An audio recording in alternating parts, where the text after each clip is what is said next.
Course. Pradeep sir. Thank you Sudeep sir. ಬಂದಿದ್ದಕ್ಕೆ 2 ವರ್ಷದಿಂದ ನನ್ನ ಮದುವೆಗೆ ಬಂದು ಆಶೀರ್ವದಿಸಿದ್ರು ಸರ್. ಆಕ್ಚುಲಿ ಸುದೀಪ್ ಸರ್ ಈಗ ನನಗೆ ಆಶ್ಚರ್ಯ ಆಗ್ತದೆ, ಶಾರ್ಟ್ ಅಂಡ್ ಸ್ವೀಟ್ ಆಗಿ ಮುಗಿಸ್ಬಿಟ್ಟಿದ್ದೀರಾ. ಒಂದು 20 ಜನಕ್ಕೆ ಸರ್ ಒಂದು ಗಿಫ್ಟ್ ಕೊಟ್ರೆ. ತುಂಬಾ ಒಳ್ಳೆ ಭಾಷಣ ಕೊಟ್ರು, ಥ್ಯಾಂಕ್ಸ್ ಹೇಳಿ ಬೇಗ. ಸುದೀಪ್ ಸರ್ ಚೆನ್ನಾಗಿ ಮಾತಾಡಿದ್ರು. ಇಷ್ಟು ಚಿಕ್ಕದಾಗಿ ಮಾತಾಡಿ ಫಸ್ಟ್ ಟೈಮ್ ನಾನು ಕೇಳಿದ್ದು ಪ್ರದೀಪ್ ಅವರು. ಪ್ರದೀಪ್ ಅವರಿಗೆ ಒಂದು ಜೋರಾಗಿ ಚಪ್ಪಾಳೆ ತಟ್ಬಿಡಿ. ಅವ್ರು ಏನ್ ಹೇಳಕ್ ಕೊಟ್ಟಿದ್ದಾರೆ ಅಂದ್ರೆ ಸುದೀಪ್ ಅವ್ರಿಗೆ ಬಹಳ ಬೇಕಾದವರು, ನಾವು ಯಾವಾಗ ಕರೆದವ್ರು ಬರೋಣ ಅಂತ ಹೇಳಿದಾರೆ, ಅದಕ್ಕೋಸ್ಕರ ಬಂದ.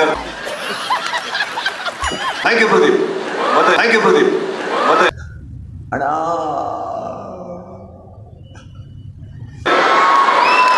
ಇದರಿಂದ ಏನು ಬೇಡಿ, ಒಳ್ಳೇದಾಗಲಿ, ಪ್ರದೀಪಿಗೆ ಒಳ್ಳೇದಾಗಲಿ. Thank you. ಅಂಡ್ ನಮ್ಮ ಟಾಪರ್ಸ್ ಸ್ವಲ್ಪ ಅಷ್ಟೇ.